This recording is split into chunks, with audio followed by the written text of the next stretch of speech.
Continue. Welcome back. All right, we're going live, people. Wait. Okay. No, you don't have to.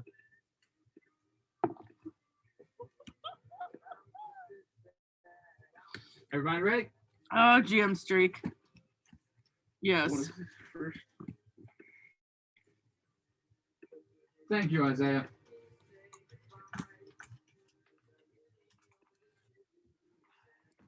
Fat fingers. All right.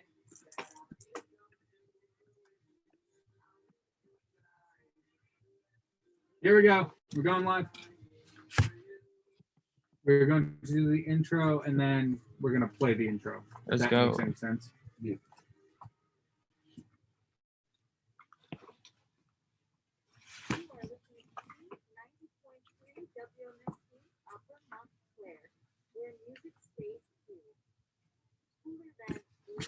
Oh. 5 seconds.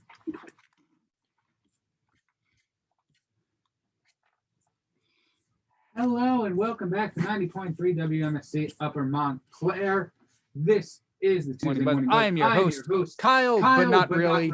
Joined with my co-host, Just Jake, and joined with our newscaster, Ivan, our sportscaster, Chargers fan, the Emily segment host, Music McCormack Jr., and a local DJ.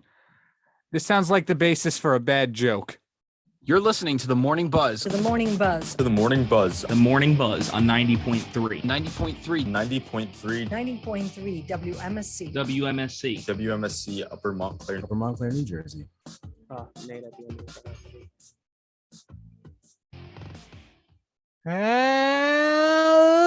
and welcome to the Tuesday Morning Buzz. This is 90.3 WMSC Upper Montclair.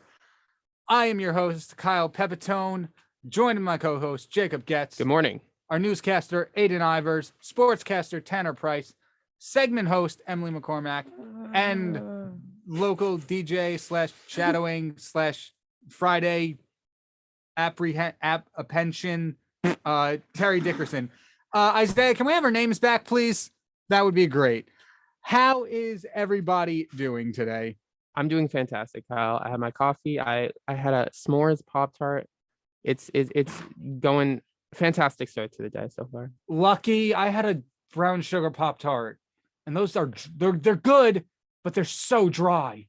Yeah. If you ever put a that's why coffee is important. If you say butter on a Pop-Tart, I swear. no, put a cookies and cream Pop-Tart in the freezer. No. In the freezer. You'll never regret it. That's basically just ice cream, though. I will forget it though. If I put a Pop-Tart in the freezer, I will not find it for a month. Yeah. That's true. It's Like, still good. 2 months later, you're like, oh yeah. But at that point, it's just a brick, and then you just like crack all your teeth trying to Oh no.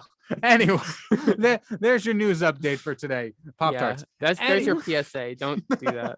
Or remember that Pop-Tart you left in the fridge, please, if you want to. I can't force you to do anything. All right. Remember. All right. Time to get serious. We've got a show for you today. I, myself, and Jake will be talking about updates in the Ukraine, more Rutgers drama, and some interesting news about the SAT on this lovely Tuesday morning. But before that, for our first hour, we have our regular newscaster, Aiden Ivers, here to give you a bit of an update. Aiden, take it away.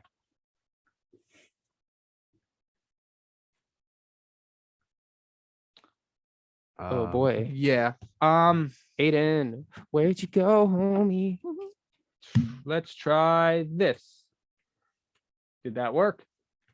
Talk to us, Aiden. No. Speak to us. Yeah. So Oh, while we figure that out, we're going to jump into a quick break, and then we will be back when we figure out why technology hates us. yeah. There's many reasons, but we got to find the right one. Yes, we'll be right back here. If you came across I someone myself struggling with am Jake. hunger, They're both how would you recognize them? By their clothes, their age, the way they speak? Would you notice a 16-year-old boy who got his first job, not for extra spending money, but to help feed his little sisters? or a mother who's in between jobs and sometimes goes to bed hungry so her kids can have dinner? Or a 14-year-old girl who signs up to every after-school activity, not to make friends, but just to get something to eat. Or a retiree who fell ill and had to choose between getting Didn't we run into that yesterday? I am the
I'm your host, Kyle Pepitone, co-host Jacob Goetz, newscaster Good morning Aiden again. Ivers, Good morning. sportscaster Tanner Price, segment host Emily McCormack, and a DJ / Friday shadow person Terry Dickerson. Just Aiden and Terry. Can I get a how are you doing? How you How doing? you doing? Hey, Hey. that came out wrong. I meant to ask you how you're doing. Oh. Anyway. Oh. We can hear you though, which is good.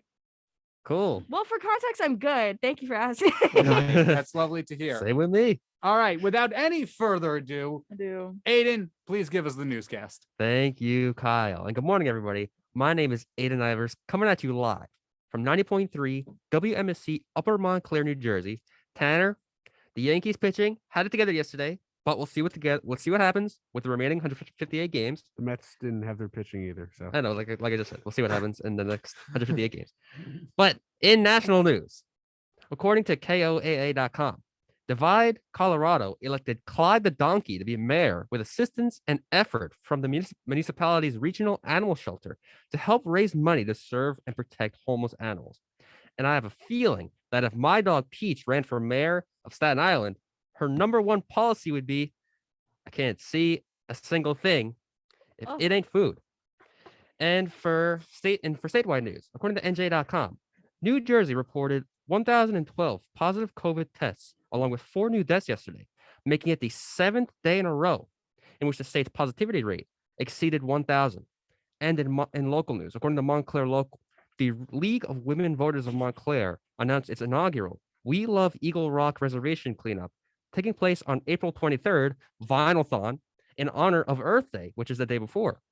And for weather, today is a shockingly humid day on the last Tuesday before Easter break, with a high of 72 and a low of 49 with gray skies and a 60% chance of rain in the morning. It was a little drizzly outside, but we'll see what happens for the remainder of the morning.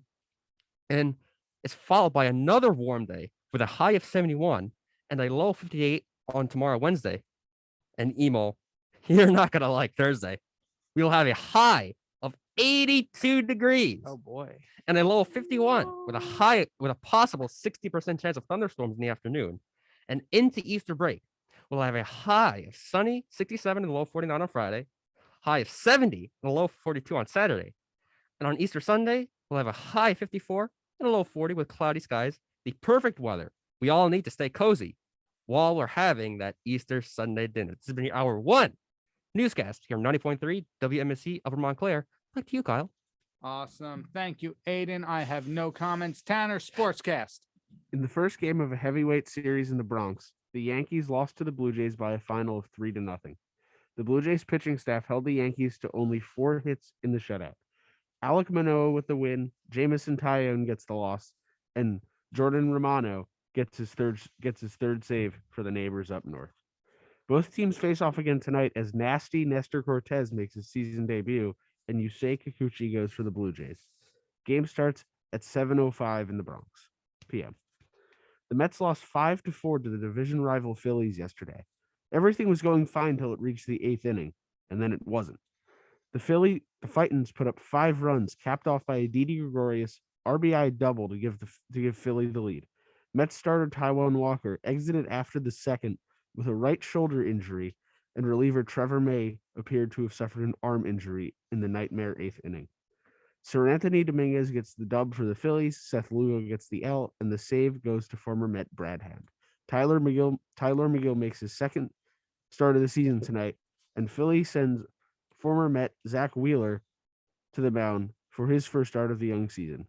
Game starts at 6:45 p.m. The NBA playoffs begin tonight in the heart of Brooklyn. The Nets will take on the Cavaliers in the play-in round. If the Nets win, they will take on the Boston Celtics in the first round. A loss means they will have to play the winner of the 9 versus 10 seed matchup to determine who faces the Miami Heat as the 8th seed. It's confusing, I know. A massive game takes place tonight in the world's most famous arena. The Rangers welcome the Carolina Hurricanes. The two teams are separated by just 2 points with 2.5 weeks left in the regular season. The teams have split the season series this year. The Devils take on the Coyotes in Arizona tonight, and the Islanders face the Penguins at UBS Arena. Back to you, Kyle.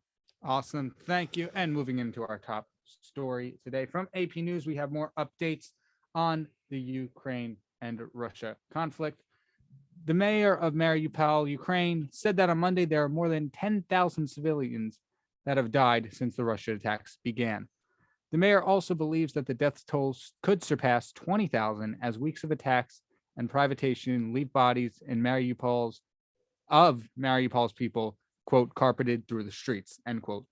Mayor Vadim Boychenko also accused Russia of forcing Russian forces of having blocked humanitarian convoys into the city in an attempt to conceal the carnage there from the outside world for weeks. Mariupol has also been cut off by Russian attacks that began soon after Russian President Vladimir Putin launched the invasion of Ukraine in late February and has suffered some of the most brutal assaults of the war. Nearly 2/3 of all Ukrainian children have fled their homes in the 6 weeks since Russian invasions began. The United Nations has also verified the deaths of 142 children, but the number is almost certainly much higher, according to UN Children's Agency.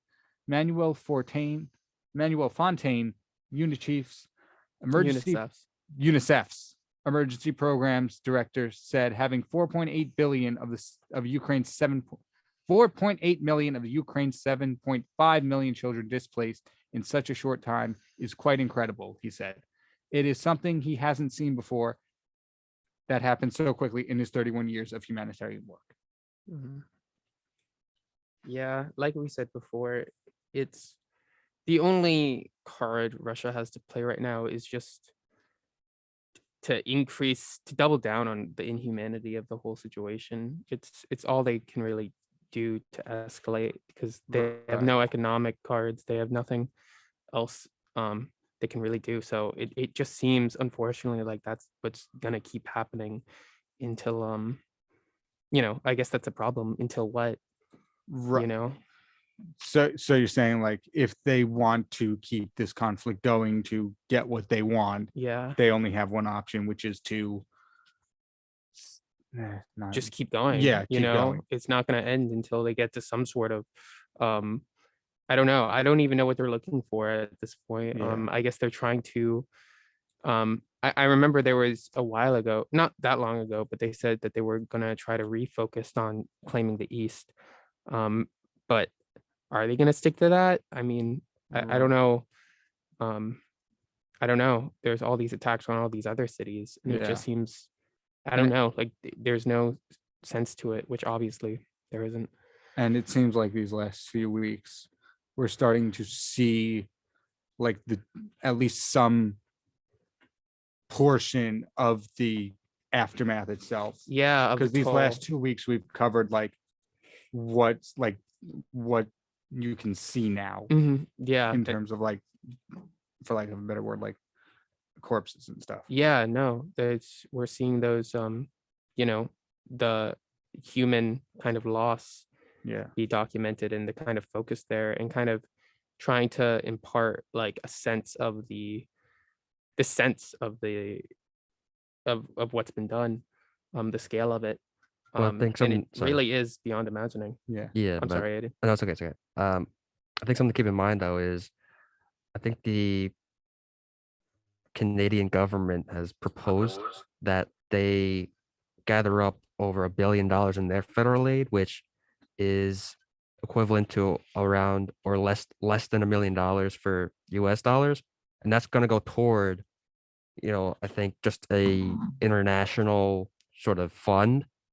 And I think it's really important that, other countries work together and see these atrocities and say, this is really not okay for the world because the whole world is watching right now. Mhm. And, we just got to make sure that we stay informed on these things and, help out when we can.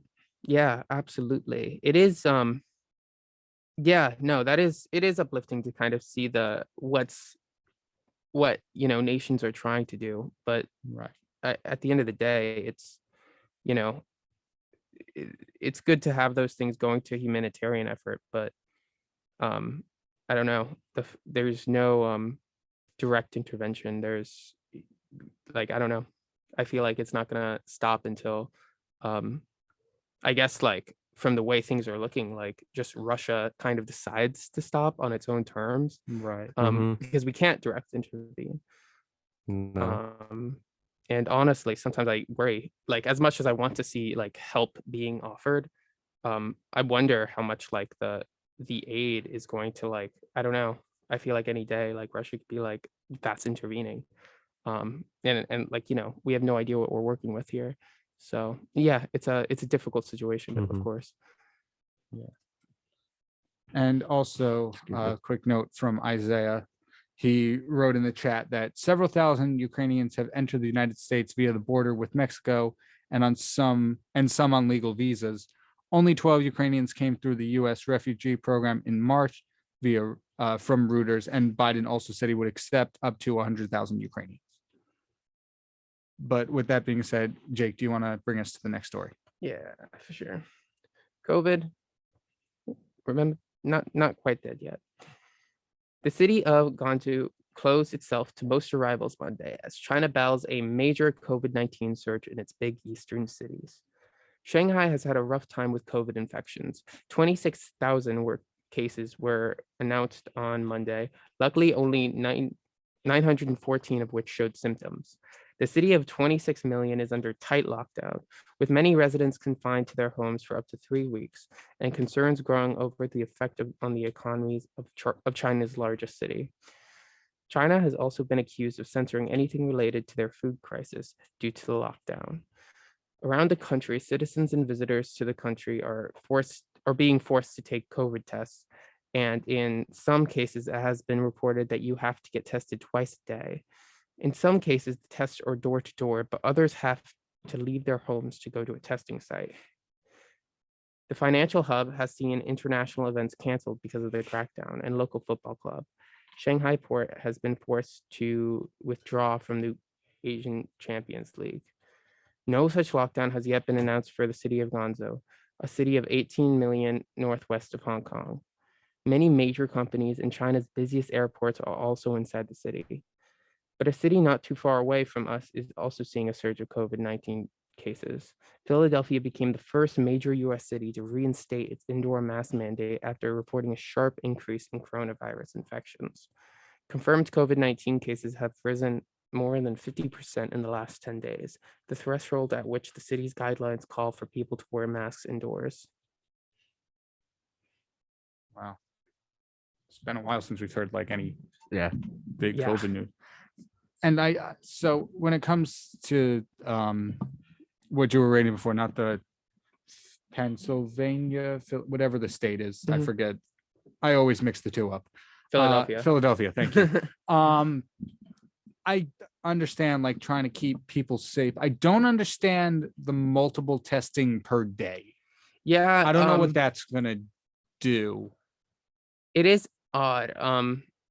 Especially like I guess it really depends on what like the person is doing. Like if they're a worker who's going in to like a workspace every day and is like interacting with people, I guess like maybe like a bi-weekly thing. Yeah, but it would be also says like necessary. most of these people are confined to their homes for 3 Yeah, weeks. if that's the case, what's Unless up with you're that? concerned you're gonna get COVID as you go for the first COVID test. Yeah. Yeah, that's Yeah. really odd. I would say if someone, and you have to think that these tests are probably a couple hours after one another. It's not like at, and I understand like the rapid tests. because they are can't really rapid. do hours because people are usually sleeping from 1 hour to another, unless Yeah. they do Very probably like 9 a.m. to 9 p.m. But still, people are sleeping. unless you're us, you're hardly awake. Yeah. Makes sense. I mean, it's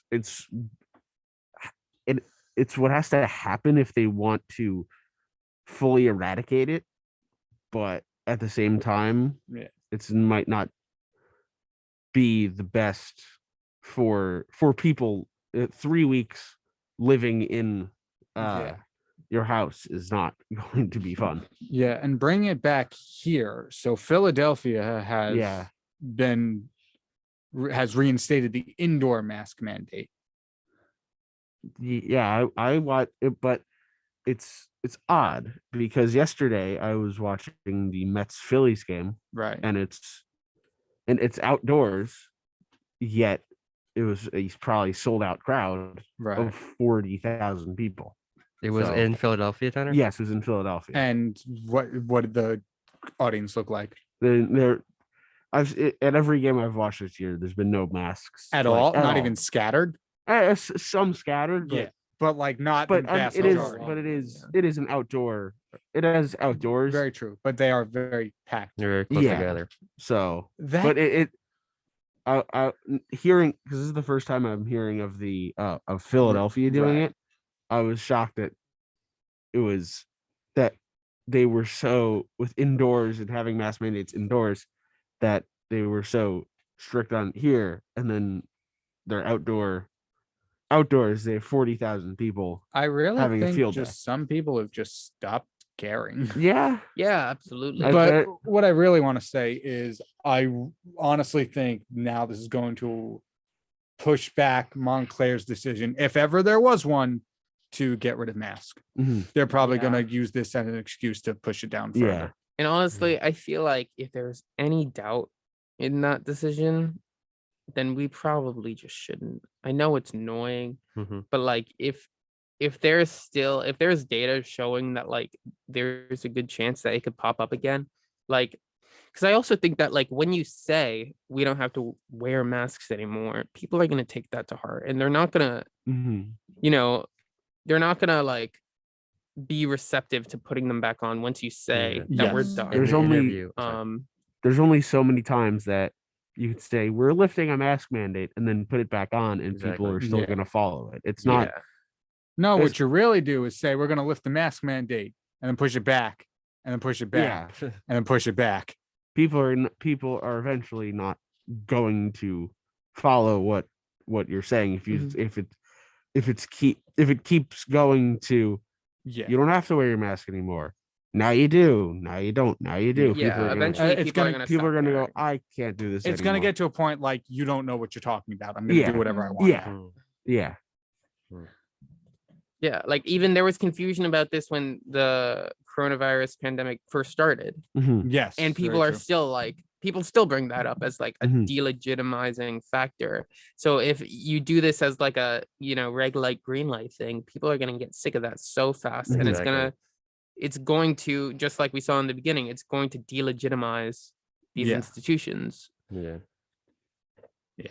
That's not great, especially for people's safety, especially in China where they're locked down for 3 weeks, getting tests probably every less than 12 hours, like you said, Tanner.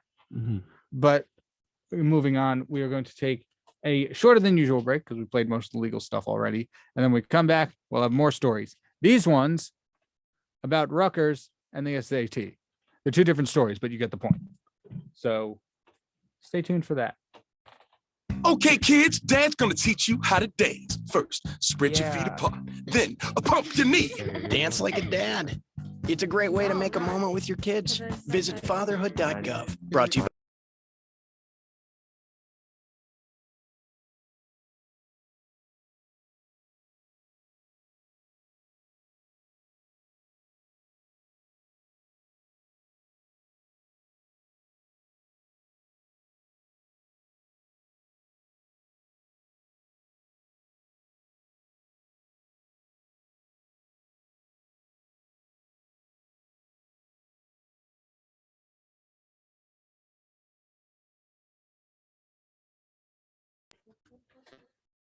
And welcome back to 90.3 WMSC Upper Montclair. This is the Tuesday Buzz.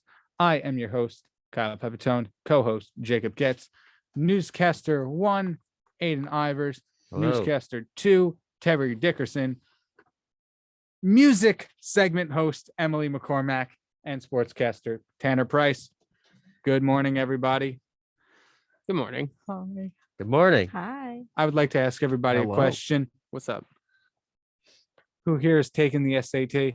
Me. I did that. Me. I did. They made me do it. Okay, Who absolutely hated it? me. But when I Me. got out of the testing site, it was some event at the same school. Cookie Monster was running around, and Elmo and Scooby Doo Oh and my goodness. a bunch What of a characters. Were you It in a was the- fever dream? reward. Maybe it's the Why, weirdest thing I've ever possibly? seen. We can share stories till the sun comes up.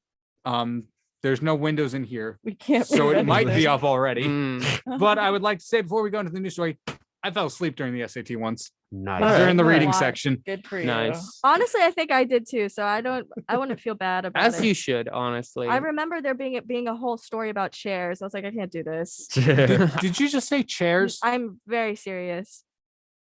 Yeah. Oh, Kyle's I looking might- at me like, Just like the no. history of chairs. Just- Yeah. Oh no, I remember. It was how you should arrange chairs at a party.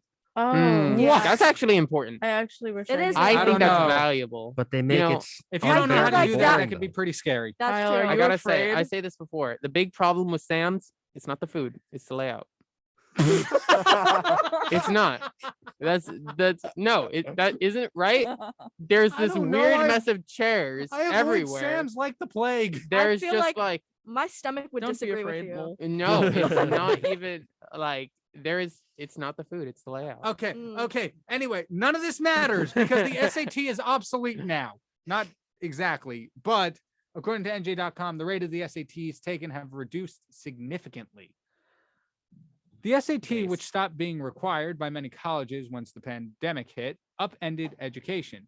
Finally, it has been able to see the amount of people who didn't take it once it's no longer required.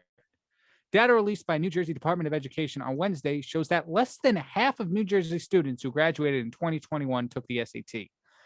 This is less than the 70% of students from the year before the pandemic who took it.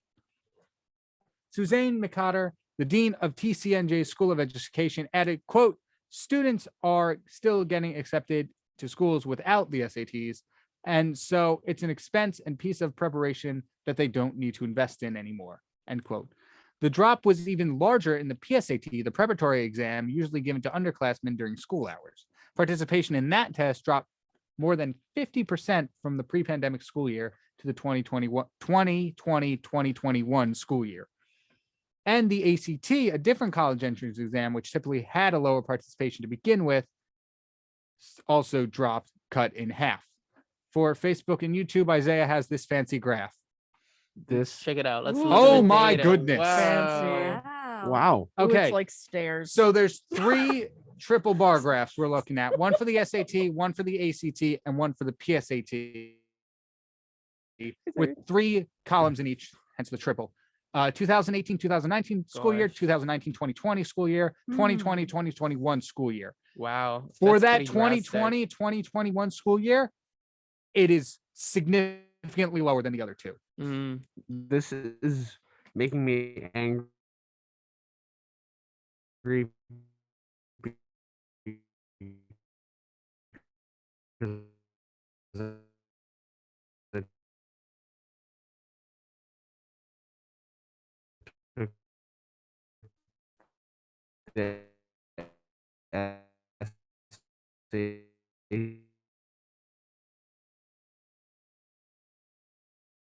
Because I never took it on my own free will. Either the school or my parents forced me to take both the PSAT, SAT, and ACT.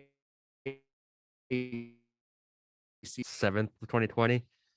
I remember one of my teachers walking past me. He's like, "Hey, you taking the SAT this weekend?" It's like, "Yeah." He's like, "Not anymore." Not anymore. I do remember the only thing I actually remember about one of the tests. It was either ACT or PSAT, or was it finals? I don't remember anything. All I remember is during some kind of test, I had a free block, so it was probably finals, and I lost in chess in like 3 moves. That hurts. So hey, Tragic. you haven't taken a test until the scratch paper you're given you turn into Picasso on there. That's what whenever I was done with a test, I would just go on like the scratch paper they give you for the math section. Oh, scratch paper, not Scantron. Yeah, and just draw on it until just the whole rest of You the can time. still make the scratch draw on Picasso as well if you like want to draw the bubbles. Yeah, so. you can Yeah, I make guess. Scantron. Yeah. that might affect your score a little bit. Though. I mean, yeah, but you got a nice drawing. Yeah, you got a nice drawing. You That, could get lucky. You might not be All going of a to sudden, you college. get into Yale. You never know. Yeah. Get into like a art school. Right. My You- entire Ivy League education is based off of me drawing a smiley face into my Scantron. You might Like, you might you might not go to college, but you drew a cool mountain. Joke's on you. That's what I'm going to college for. Higher education, everybody. I get it, because mountains. Oh. I love how the pandemic happened and And everyone's humor got awful. that happened too. But we also took at a lot of the stuff we were doing before and it was like, that was kind of dumb. We don't have to do that anymore. You don't and need like this. that's so what it true. took. Yeah. I'm very against. But at what cost? Yeah, that's true. What is that? What is the cost? That Of is like a good lack question. of SAT. Of the pandemic. No. I think we Um, can all elaborate on that. More so the lack of standardized testing to get into schools. I feel like it's not really necessary in my opinion. I don't know how anybody no. else would. What I was think I it could be learning? detrimental, honestly, because There was a lot of things on those tests that were never taught to me. Yeah. So I didn't really understand them. I don't know how. I would think most of the stuff that is the most important is stuff that I've learned in the class. Like those should be counted more, and they're not. Exactly. Maybe like a final for your class or something. But then, did you guys take classes specifically for the test? No. I don't Because think any I- actual I know that they classes- existed, but I yeah, didn't. I had I'm to gonna take a leave- class just for the test. I'm which going I to leave thought this was conversation off ridiculous. with one final point. Why was I going to classes and studying for all these topics if this one test was going to determine if I get into college? Mhm. Just sit with that for a moment while we Yeah. head to break. And when we come back, we will have an interview with the director of the ADP Center for Learning Technologies of the College of Education and Human Services. Stay tuned for that.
How's that? Can you hear us now? Hey. What's up? Joe, can you hear us? Yep. Yeah. Hi, guys. Oh, okay. Oh man. Jake, can you hear him? No, I can't. That's interesting. Little technical difficulties. Might be As the a AirPods. nice good running theme throughout this buzz so far. We started with it. We're having like a mid break of technical difficulties, and Everything looks good on my end. yeah, no. So You can hear us? You can hear us, but we can't hear you. I think that's the problem right Oh now. no. Just like Was it? you see, oh word. I Yeah, see. like- Levels on your end. Okay, we can't actually. Jay, no one else here. Emo I can't, Tanner, yeah, you can't no. hear what he's saying, right? No. Did this There's make a a mic difference? issue. I don't can you okay, so you He see might need to levels on your change mic? his thing, Yeah. So it's picking him up, I switched to my laptop mic. He but said. it's not coming through the Zoom. It seems. That's bizarre. Yeah, that's interesting. All right. Producer Isaiah is coming in. He's on the scene. How about that, Hey, what's up? Joe? Can you try it now, please? 1, 2, 3, 4. Hey, what's up? Yay. Good Not morning. much. How are Sorry you about guys? that. No We're good. worries. How are you? I'm doing well. Nice. All right. So, bit of technical difficulties, but thank you for We're coming just on the show. Pushing through it every time. Yeah. No mountain we can't yeah. All right. To begin the interview, the ADP Center, how does that merge technology and education? So the ADP Center for Learning Technologies was kind of created out of this idea that we needed to figure out how to integrate technology into teaching, learning, and research, specifically within the College of Education and Human Services. So how exactly do we do that? It's kind of calendar, it's a combination of things, right? It's a calendar of professional development where we're teaching different technology tools and applications and running these like hands-on interactive discovery sessions where you're learning in an environment where me and my team are there to kind of help facilitate the transition, because learning something new is scary. As we just saw, technology is not always, the most friendly. Yeah, not always on our side. So it's trying to, create this environment where we're facilitating failure-free learning. So that's one part of it. The other part is really having a facility that's very technology forward. Part of the center, I manage 4 different very highly mediated classrooms and labs. We have a digital media suite, a recording studio, and we also have the Commons, which is behind me, which is just a big open collaborative tech-infused space. So we're not only teaching technology, but we're kind of living it as well. And it's this multifaceted approach, which really kind of helps bridge the gap between learning and technology. Yeah, it's such a broad kind of question because it's so like widely applicable. And because of that how widely applicable it is, how do you think it can be beneficial for college students regardless of what their major is? Yeah, absolutely. It's beneficial, I think, like you said, to anyone. My focus tends to be on the College of Ed and Human Services, so which in itself are 2 very different things. Yeah. So we try to work with our pre-service teachers who are in the College of Ed side and use technology that they're going to see one day and help inspire them to kind of figure out how they can use this one day. Yeah, and then on the other side, for the human services side, we're trying to incorporate technology in more of a professional setting. And that could be anything, how do I make a PowerPoint not look awful? How do we make something that's engaging? How do we create content? How do we use podcasting? How does that, what type of impact does that have?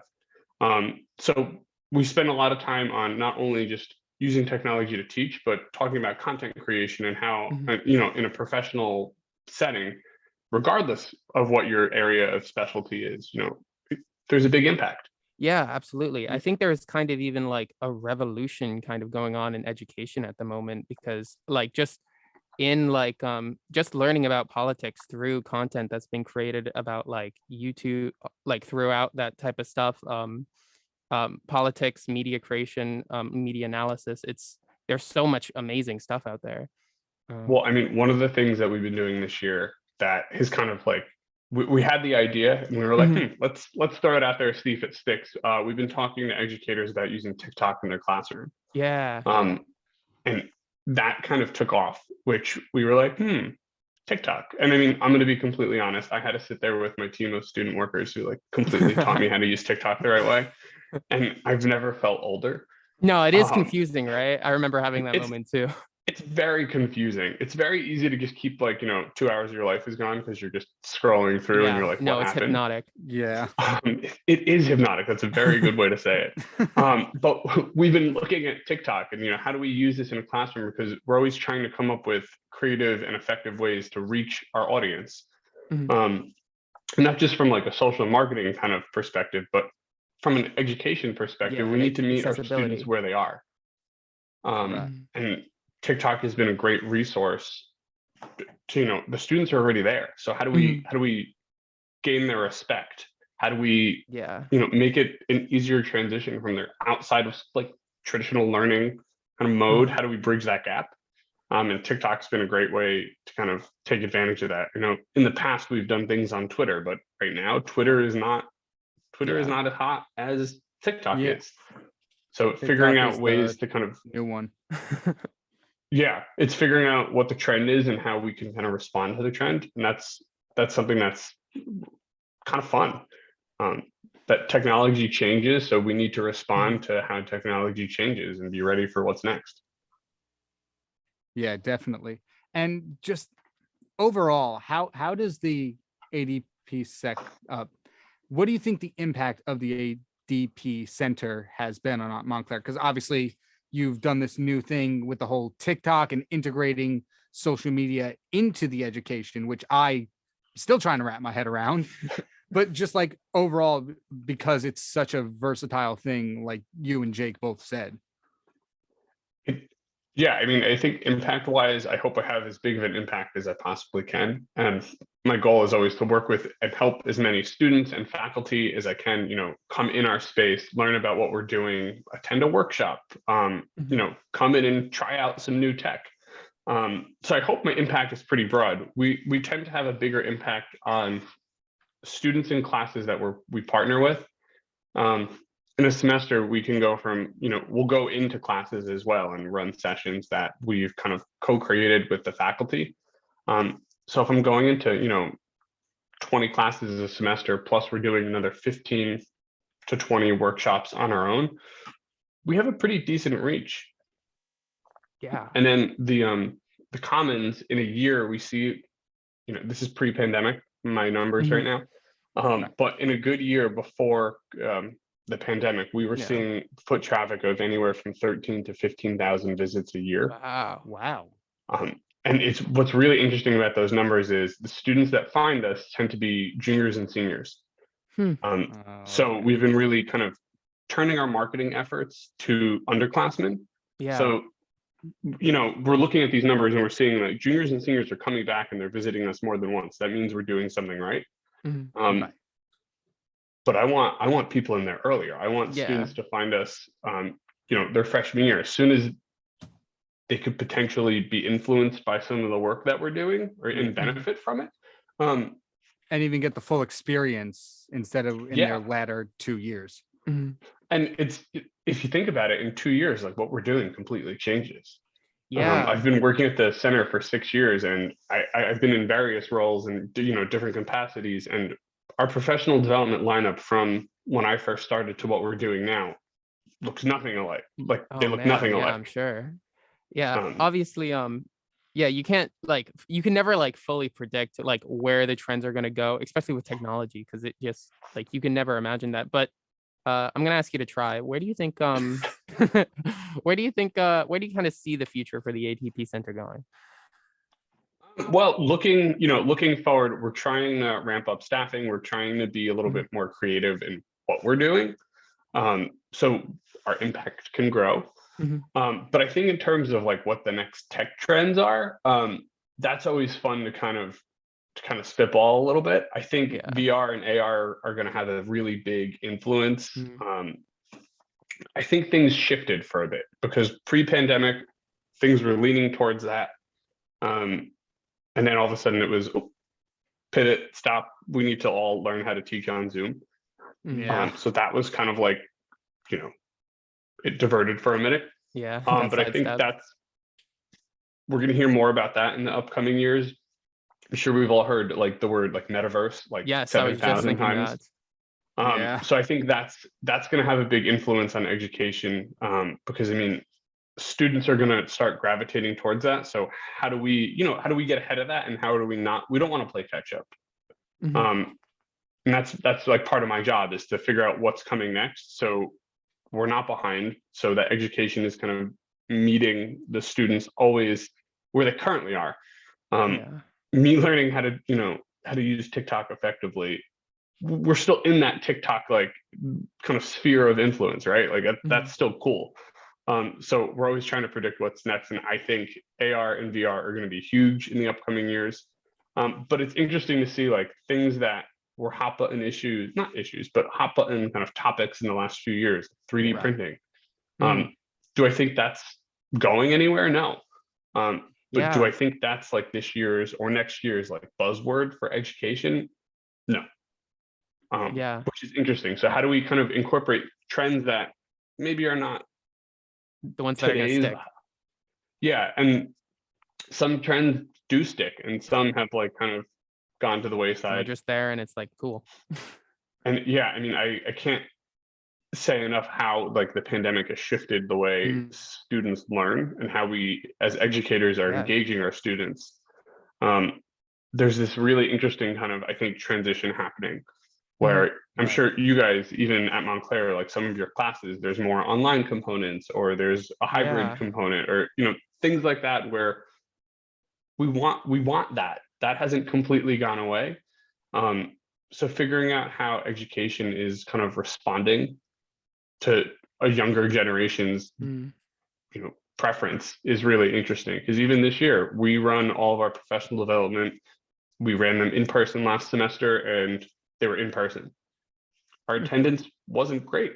This semester, we're running everything hybrid. Our attendance has skyrocketed past pre-pandemic levels. Oh, wow. So it's interesting to see, like, well, maybe that's our sweet spot. Yeah. That's what our audience wants right now. So I think education moving forward is going to have a big hybrid component. Definitely. Because content, I mean, you guys, this show, right? It lives on YouTube afterwards. Yeah. It used to not, as far as I remember. Yeah, no, relatively recent. I feel like it must go back no more than like a year or two. Yeah. So I mean, content and like creating content's not that difficult. We're doing things on Zoom. We're creating podcasts, we're creating videos, we're using Canva to make really professional looking graphics that aren't too hard to come by. So figuring out how to respond, and the content creation has gotten so simple, so we could create a lot of good content. And I think the curve to create that content has really kind of flattened. So it'll be interesting to see what comes next. Definitely. And you said you've been working there for quite a while now. So what does the ADP Center mean to you, and how did you get started working there? So my story is actually kind of funny. I started in the ADP Center during my undergrad at Montclair. So I was a student worker. I left for a little while. I was actually, I was from the old broadcasting major before the School of Communication and Media was the thing. So I did my undergrad in broadcasting. I left for a little bit. I was working in the city at a production company, and then I got a phone call and they were like, hey, there's an opening. They're looking for an assistant director. We think you should apply. And at the time I was like still trying to figure it out, fresh out of college. I was like, what do I do now? What's my next move? I was freelancing a lot. So I was working, but it wasn't exactly, I think, what I wanted. So I went in for the interview. Luckily they hired me. So I was the assistant director for a few years before transitioning into director. So I've seen the center from so many different angles. I've seen it from, the undergrad student. I've seen it as like the Montclair State employee. So it's been really interesting to because I have so many different views of it, I think that makes me really uniquely qualified to lead the center and see, what should we be doing? What does work and what do we think works, but really is like a disconnect. So we've been able to kind of respond and adapt pretty heavily the last few years. Even like the Commons, this room behind me, if you're on the radio, you can't see it, but if you're on Zoom, you can. Yeah. But this room, this was the old Curriculum Resource Center. It was a special collections library type space where it was full of curriculum design books and old textbooks. So students that were, studying to be a 5th grade science teacher could come in and create lesson plans using a 5th grade science book. One of my first things as director, I said, ooh, this space is not heavily utilized. Students need space to kind of come together and collaborate, work with their groups, make a lot of noise, make a mess, eat, do whatever. And we saw the demand was really shifting towards that. So when I became director 4 years ago, oh man, COVID time. It was right. Yeah. I came director right before COVID. And one of our biggest projects was kind of redoing this space. So the Commons is this open kind of collaborative space where we have Google Jamboards, we have kind of presentation pods, we have furniture that we can move around. It does get loud, it does get messy. And I think that's exactly how you learn. When we try to set these like confined boundaries, I think that prevents us from getting really creative. Yeah, sometimes that classroom setting can be kind of restrictive in that way.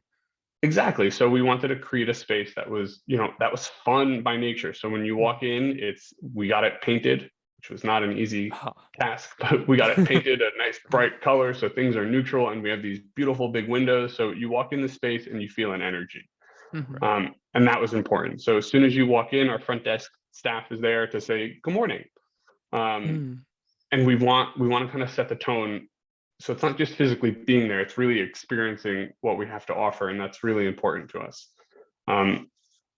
So seeing how it worked as a student, I didn't think it worked as well as it could. So now that I've had, now that it's my job and I've had the ability to change and tweak what we do, I think that's one of my biggest things. So what is the center to me? It's kind of my baby. It's my child, but we've had a lot of fun and been able to do a lot of creative things. And it really, I love coming to work and I love being, in the role I am because I do get to be creative. And I think so often we forget that we have that ability to, to learn. And I work in education. I hope, at no point in my career am I ever the expert, because even if I think I am, I should still be learning. And I think that's something really important as educators, that we don't kind of silo ourselves and we don't close ourselves down. My job, I get to work with people across the university, which is so much fun. I was recently doing something, we were trying to, like post-mortem after COVID things still. And we're like, oh, who did I work with during COVID? And I worked with at least one person from every college on campus at some point during the pandemic while we were doing remote learning. And I love that. My role lets me be creative and lets me be collaborative and break down those walls. And the center is really this like hub where everyone, regardless of what area of study, you specialize in, you can come to the center and get something from that. We're like a chameleon.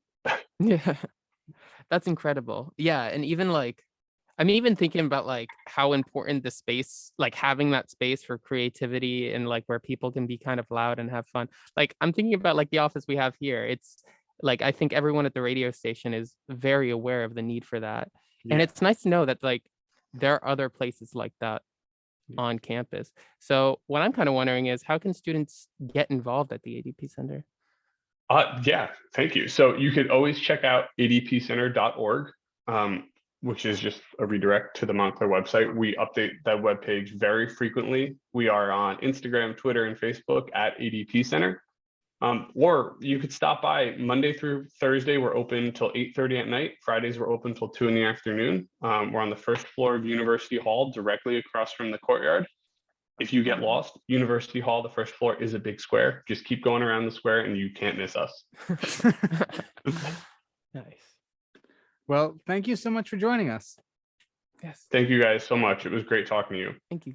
All right, listeners, we're going to head to a quick break before we come back with the music segment host. Stay tuned, everyone.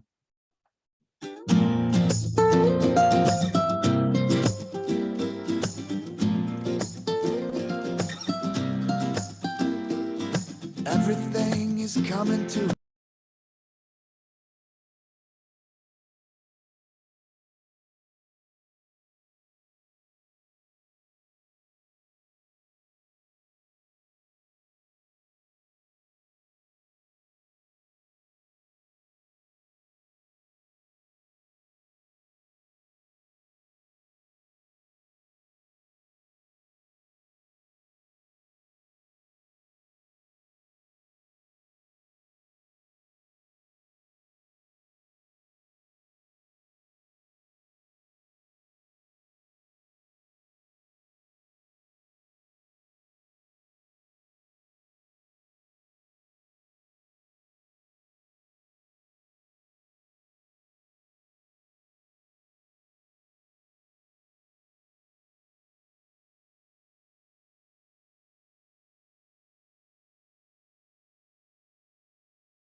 Thanks. Yeah, sorry, you're fired. And it's I'm joined here with our segment host, Music McCormack. We have Jake Goetz. Am I not? Hey, yo. Unless you did that intentionally. I did do that intentionally. Thank you. I love Emil. I have to give her props. Yeah. And then in the talk studio, we have Aiden Ivers. That's how you Hello. say it, right? Hi. And where's Tanner? Is Tanner He's sitting also there? here. He's also there. Tanner's somewhere in there. You'll but see hi. him in 1 second. He's on his way. How's everyone feeling for the second hour? I'm feeling great. That was an awesome interview. I really like that. That was awesome. Yeah, and the coffee's getting me through. I'm not even a little tired, you know. Honestly, that's great because we have another news update hosted by me, the wonderful Terry Dickerson. So let's get into it. In national news, there's a shortage of baby formula that is causing stores to limit how many customers can buy at a time. During the week of March 13th, approximately 29% of baby formula products were out of stock in stores across the United States. This shortage comes as the nation's economy continues to cope with the rising inflation costs and supply chain issues brought upon by the current COVID-19 pandemic. In statewide news, a teacher at the Academy 1 middle school in Jersey City was removed from the classroom on Monday after a 45-minute tirade that was racially motivated the week prior that was directed to Black students. In an 18-minute recording of the rant displayed the teacher stating to the students, quote, "What are your chances in life of doing something with yourselves other than sitting at home waiting for your welfare check," end quote, and followed with more stereotype-filled statements. Though the teacher has not been identified, they have been placed on leave pending investigation on the matter. And here in Montclair, yesterday, April 11th, Governor Phil Murphy met with presidents and representatives of the student government associations from colleges and universities across New Jersey. Governor Murphy stated in a tweet posted yesterday, quote, "By improving higher education access and affordability, we are restoring New Jersey as the state of opportunity for the next generation," end quote. Montclair State University was among the universities represented at this meeting, with Vice President Carla Farfan Miguel and Attorney General Richard Steiner O2 speaking on behalf of the University Student Government Association. And that is all for your news update today. Tanner, are you alive? Do you want to tell us about some sports? Yes. So in the first game of a heavyweight series in the Bronx, the Yankees lost to the Blue Jays by a final of 3-0. The Blue Jays pitching staff held the Yanks to only 4 hits in the shutout.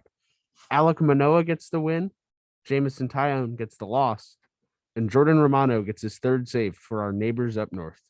The teams face off again tonight as Nasty Nestor Cortez makes his season debut and Yusei Kikuchi goes for the Jays. The game starts at 7:05 in the Bronx.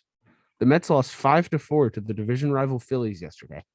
Everything was going fine until it reached the 8th inning, when the Fightins put up 5 runs, capped off by a Didi Gregorius RBI double to give Philly the lead. Mets starter Taijuan Walker exited the game after the second inning with a right shoulder injury, and reliever Trevor May appeared to have suffered an arm injury in the nightmare 8th inning. Sir Anthony Dominguez gets the win for the Phillies. Seth Lugo gets the loss, and the save goes to former Met Brad Hand. Tyler McGill makes his 2nd start of the season tonight, and Philly sends former Met Zach Wheeler to the mound for his 1st start of the young season. The game starts at 6:45. The NBA playoffs begin tonight in the heart of Brooklyn. The Nets will take on the Cavaliers in the play-in round. If the Nets win, they will take on the 2nd-seeded Boston Celtics. A loss means they will have to play the winner of the 9 versus 10 seed matchup to determine who faces the Miami Heat as the 8th seed. A massive game takes place tonight at the world's most famous arena. The Rangers welcome the Carolina Hurricanes. The two teams are separated by just 2 points with 2.5 weeks left in the regular season, and the teams have so far split the season series. The Devils take on the Coyotes in Arizona tonight, and the Islanders face the Penguins at UBS Arena. Back to you. Thank you, Tanner. I think we're going to move on to probably one of our favorite segments of the day. Emo. Oh, good. Debatable. Oh, stop messing with my friend. Can we turn off Kyle's microphone? Honestly, I'm for Special request. Yeah, I think Kyle's gone unmuted for far too long. I think this is overdue, honestly. What cruel karma is this? Oh, how the turntables. Yeah. Speaking of turntables, music McCormack. Was that smooth enough? I This feel is like the I'm being best mocked at this transition. point. This is incredible. Honestly. What's Well, going on in music, Okay. people? So this week's episode of Tunes on Tuesday features 2 interviews, one with UK artist Jazz Karis, interviewed by Amina Ali, and the other with K3 Sisters Band, interviewed by JT Bethea. Jazz Karis speaks about her 2 recent singles, Tonight and Games We Played, both songs that tell stories about looking for love. Karis says people connect to her songs because she writes from the heart, often focusing on her feelings of pain. She mentions that she wrote a song about coming out of a relationship even before it ended and basically predicted her own relationship ending via music, which is kind of whack. Karis shares the challenges of creating original sounds in her soul R&B genre, as well as how she enjoys writing songs as stories, including stories surrounding real-life characters where Karis dramatizes her own life events. Jazz Karis reveals that some music videos are soon to come and has some upcoming music to look forward to.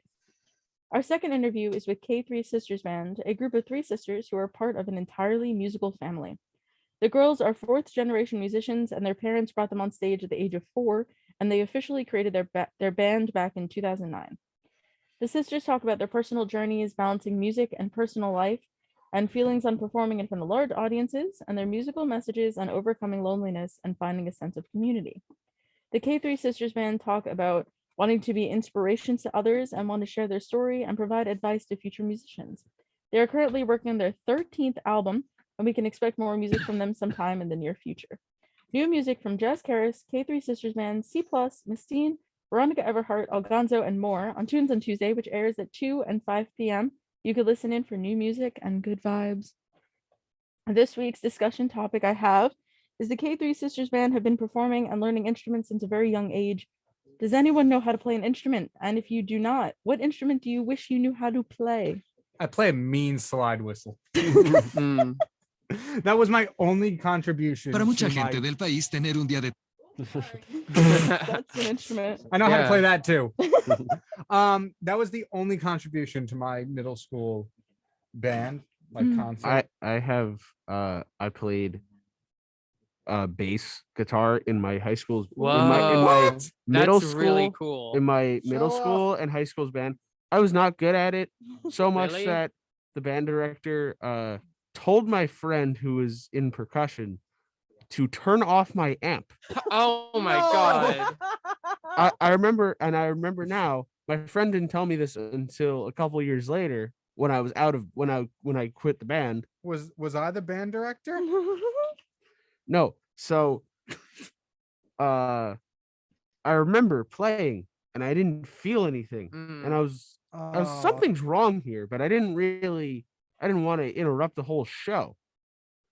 And it was just not a fun time because every high school concert at my high school, they had like the chorus would go and the orchestra. And so it wasn't really set up for the band. So I would have to basically set up the amp in 5 minutes before everyone got out. Sorry, And I had to do that, Tyler. So wait, so you didn't have like a bass solo or something, did you? No, I didn't. Oh my god. That would have Could you been imagine in that like would- a high school band, some dude comes out with a bass and just like, There was one time And just not during the concert. there was There'd one be no time reason for that. I felt like the SpongeBob talent show episode when everyone's booing Squidward and SpongeBob. I had to run across Yeah. the stage, and once I sat down, everyone gave me like a standing ovation. Yeah, nice. Well, that's not And bad. then the band came out, and everyone was like, but I felt good about myself. People feel good always about you too, appreciate Tanner. someone who's hustling. Yeah, it was my time in high school band was a dark place in my life. Yeah, no, high school band is kind of rough, especially when you're playing an instrument that you're not super familiar with. I have a pretty and I have a history also of that. the only reason I played bass was because for my middle school you had to try out for the percussion, but it was music I was unfamiliar with, and I also did it a day earlier than I was supposed to because the band director of the middle school saw me and was like, "Hey, can you go today? Like, you could go today." And I was like, I really can't. Okay, you can go. And then So I that's didn't how my actually practice Yo, yet. I was band waiting till the directors, night band before. directors, yo, if any middle schoolers are listening, I'm not saying don't do band. I'm not saying don't trust your band director, but keep an eye on them. Tread lightly. You know, Tread don't lightly. tread lightly because they have their agenda, and I'm not saying it's directly against your interests, but it might be. Yeah. It's possible. Ban- They will get you Yeah. to do an instrument if they Mhm. need an instrument to and be it was done. it was Mhm. also the middle school band director was the guy that everyone in the band loves. So I couldn't really. Oh yeah, that's the thing. They I couldn't- form the cult of personality. I couldn't. I couldn't. No, they do. They do. They It's do. true. Yeah, it is true. It's This is it's accurate. objectively true I that they couldn't- just like I was gonna say something bad, but like there is a weird dictatorial presence of band directors. I remember. Yes. I remember I had a friend who was really, really, really good at percussion, at drums, Mhm. and they made him play like that. He didn't play the drums at all in his test Yep. thing, and so he just quit. And he didn't make any. He quit the band, and like he was 10 times better than everyone else was.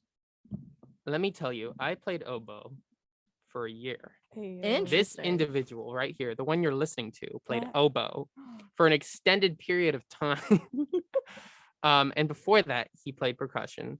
And that was fun. That was cool. I did that because I wanted to. But oboe, I was receptive to it, but I was never good at it. And it was definitely a cool experience. It sounds pretty when it's played well, which I couldn't. But I had the person I worked with was pretty good at it. But in terms of other instruments I play guitar. That's pretty cool. Wait, what? Yeah. Yeah. I didn't know that. know. Yeah. Was that a bit? Did you Yeah, actually? we made a musical together. That's so true. Don't mind Yeah, me. we did do that. That did happen. And that was really cool. I used to play the trumpet. Trumpet's so sick. It's really sick, but it's not sick when you mess up your 8th grade Christmas concert That's rough. Should have because practiced better. the first chair got sick. She got the flu, so then I had to play her part, but I didn't know her part. Dude, you gotta be Yeah. ready. That's the thing. Not the chairs. Band is very hierarchical, but it has to be that way. It's a just hierarchy. Any Yeah. anarchist would approve of it. Yeah.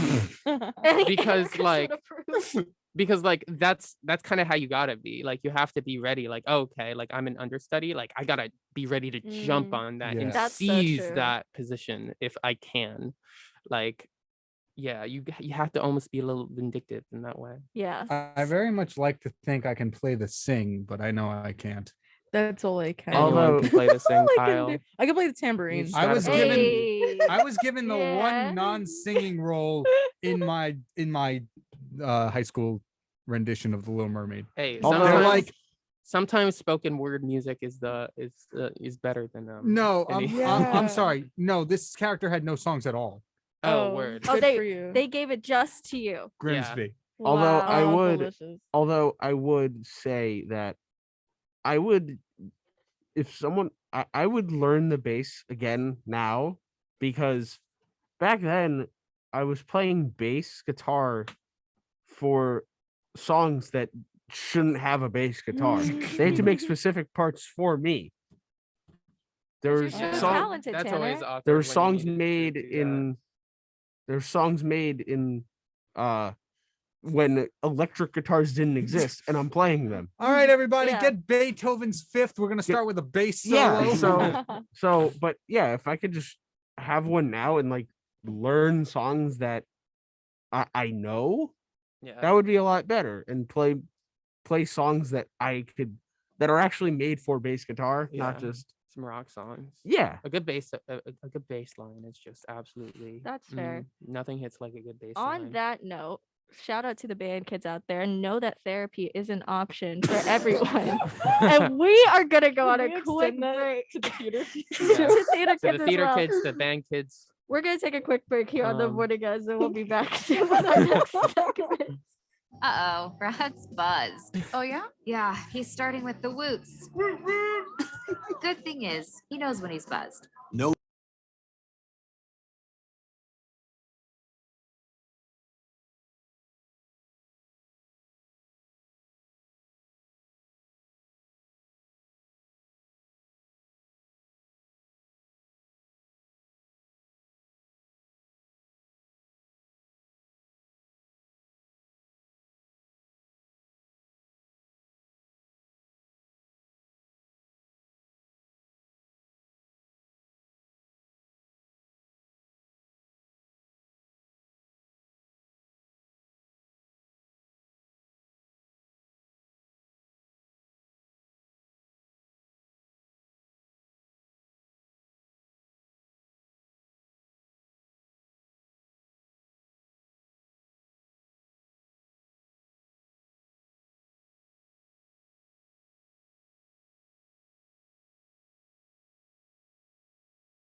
Yeah.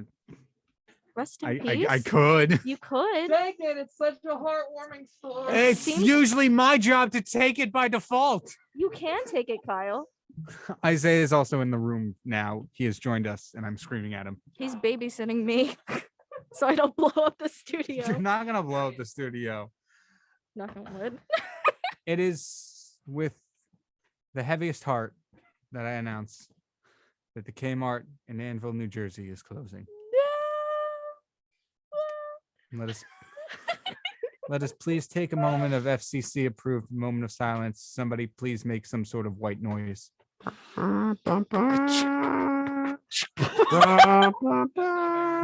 Who started beatboxing during the moment of silence? You said you. It's time for a moment of silence. See a Kmart. Yeah, we're millennials.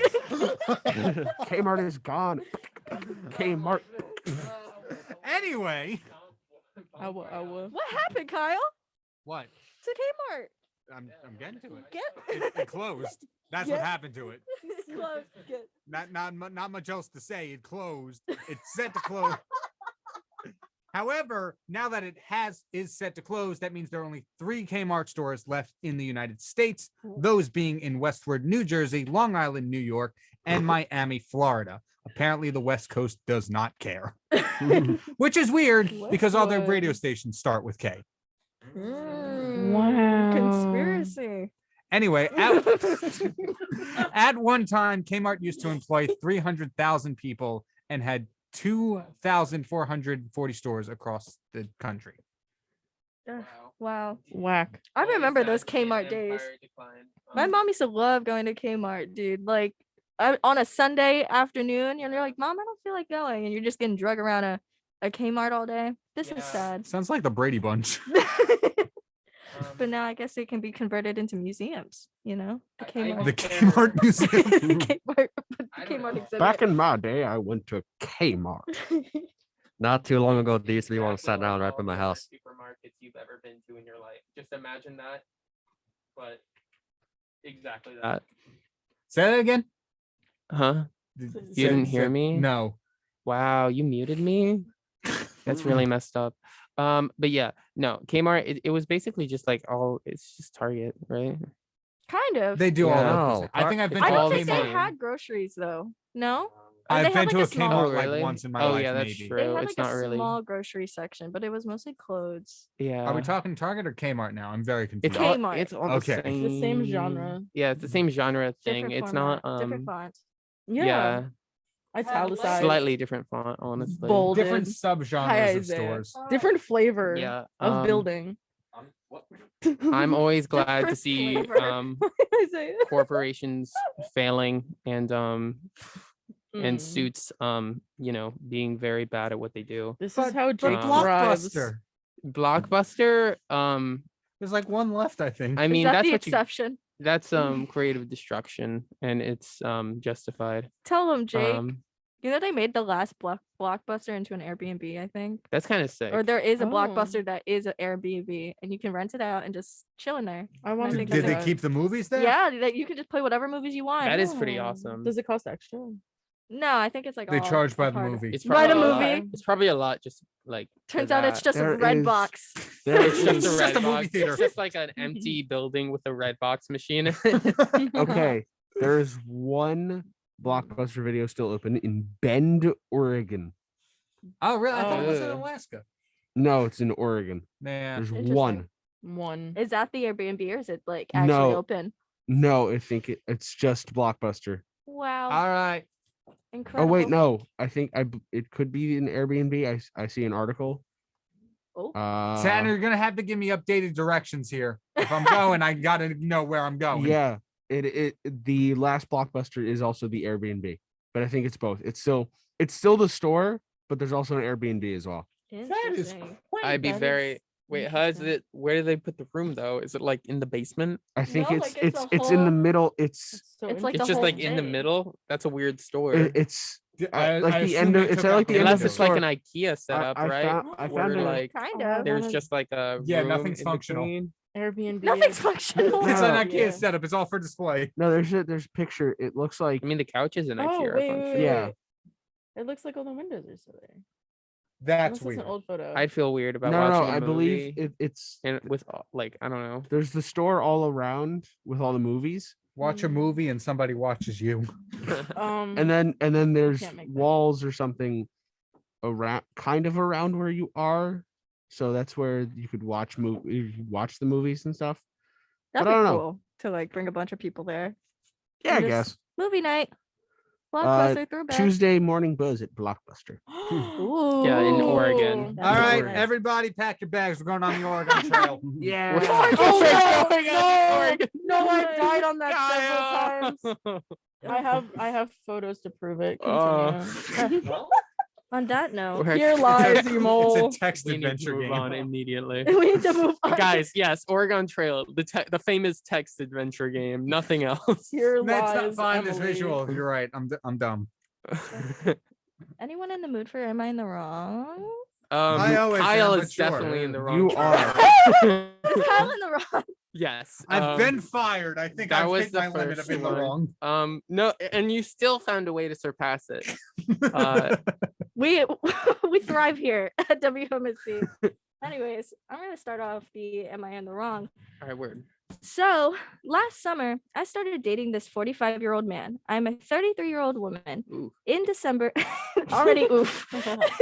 In December, I found out I was pregnant, and while I'm pro-choice, I decided to keep it. I was already feeling like we were at the beginning of the end relationship-wise. So I said, quote, "Look, I'm pregnant. I've made this decision, but it's up to you if you want to be involved, and it's okay if you want to bail. I have the resources to do this alone." End quote. He said a baby wasn't coming. Wasn't something he wasn't coming. That's wrong. He said a baby wasn't taking back. Canceled. It's not. I pretend I do not see it. No. Just will it out of existence. He said a baby wasn't something he wanted and said that it's totally fine. I won't even put your name down on the birth certificate. We can treat this like a donor situation. He agreed. After that, he predictably started pulling away and we broke up. 3 months post breakup, I was 6.5 months pregnant. This woman DMs me and says, quote, "Hey, were you in a relationship with my husband?" Oops. End quote. Ooh. It turns out he had a wife and a 13-year-old daughter. His wife is in the process of getting a divorce from him and gathering evidence of what turned out to be a wild amount of being unfaithful. So she was relatively cordial and believed me when I said I had no clue. Even before we'd broken up, I told him that if it was a girl, I wanted to name her Samantha. Samantha isn't the actual name, but it's similar. It's a similar long girly name with multiple nicknames. It was my sister's name before she passed away, and even before that, it was a name. Sorry, I lost my spot. I loved for aesthetic reasons. It was my sister, but I loved it for the aesthetic reasons. We were always talking about naming our daughters after one another before she passed. He expressed the dislike by jokingly but not really said it wasn't really his decision. After everything came out in the open, I found out that the reason he was against the name was because his 13-year-old daughter is named Samantha. Bro. Ugh. Ouchie. Now that everything's out in the open, he said, "So what are you going to name her?" And I said, "What do you mean? I already told you, Samantha." And he said, "You can't do that. That's my other daughter's name." I said that he lost naming privileges a long time ago, and if anyone asked if I was happy to make it clear that I'd been the one to pick the name. He also reminded me that I still wasn't obligating him to I be also involved. reminded him. I also reminded him that he Jesus. I also reminded him that I still wasn't obligating him. Yeah, that's that's a difficult sentence. This is Reddit. We're not working with the best here. That's like, true. We're not working with Basically, scholars he here. wasn't obligated to be involved in any way. And given how he lied, frankly, I didn't want him to be. But if and when he chose to be involved, I was going to hold him to it and expect that child support, visitation, etc., which from his point of view is non-ideal because he didn't want the responsibility of care and especially doesn't want the responsibility of child support and asset splitting. Rather, he wants to have his cake and eat it too. I take on all responsibility. there's no paternity test, a quote blank father's name on the birth certificate, but he still gets to have opinions, which frankly suits me as well because I don't want to be legally tied to him. But when I told my friend, she said that while he didn't deserve any courtesy, it was an unkind thing to do to his 13-year-old. So am I in the wrong? No. Yeah, I'm gonna say no. I'm gonna say no as well. Wait, this person. I'm confused by the last part. Is she in the wrong for naming the child Samantha when that's his daughter's name? No, absolutely not. Because yeah, if he wasn't a, for lack of a better word, horrible human being, he wouldn't be in this situation. Yeah. And also, like, I feel like there's not really an issue because she doesn't have any plans to be in this person's life anymore. Yeah. So this child will have no connection to his daughter. Literally. So it's like, why would you do that? Exactly. I'm confused about I take on all responsibility, no paternity test, blank father's name, but he still gets opinions. I think what she's saying is if he's going to be involved in this kid's life in any way, he's going to have to like actually like do the work and like take up the responsibility as the father by doing all those things. But if he's not going to do that, then he doesn't get to say anything. Very true. Which is, I don't know. I feel like this is a pretty complicated situation, and the person writing is handling it like really well. Yeah. And I don't know. I think she's even being very considerate, even considering this question of if it's an unkind thing to do to the 13-year-old, but it's just not. It doesn't matter anymore. Hold up. What's we up? got a text from Isaiah, and he said, funnily enough, Reddit disagreed with all of us. Really? Isaiah, why don't you come explain this? Wait, this is really interesting. Wow, I was shocked too when I saw the Hi, Isaiah. responses on it. Oh, hi everyone, it's me. So the general thought process was, yeah, the dad's opinion doesn't really matter, but the fact that his other daughter's name is Samantha, they felt like it was unfair to her to have the same name as her half sister. Oh, like, that is honestly, kind of weird. that's but, very like, traumatic, and I agree. Yeah, so that was their argument where it's like, we get that he's a terrible human being for the most part, and he's a liar, and he shouldn't have any say. But it's not really fair to the 13-year-old that has to have the same name as her sister. Yeah, that or is the a child good that's point. being born either. I feel like it's just not fair Exactly, to and both that of was the them. thing too. How do you explain to your new daughter, to your daughter that your sister has the same exact name as you? But True, I mean, but if that person's not going to be in their life, I think they're going off the assumption that maybe he still wants to be somewhat involved if he's giving his opinion. and I on guess they things. are technically, So- but that's the thing. Like, half-sisters. the name isn't even going to be on the birth certificate. That's and true. You know, the writer But you said, know that the kid is gonna ask about her father at one point, and then Yeah. it's gonna be up to the mom to try to gauge how much she wants to tell, and like you know where the name came from, like certain things that she's gonna have to keep from her kid that could be avoided But- if she just picked another name. yeah, I that's don't- true. I don't think that this woman has to. I don't think she has to make an exception for that's the thing. I don't for think the stuff that this guy did. She shouldn't have to. I know it might. she but shouldn't have to suffer she- for his actions. Yes. Yeah, but I don't think it's about that. I think it's just about consideration for, you know, for both the kids.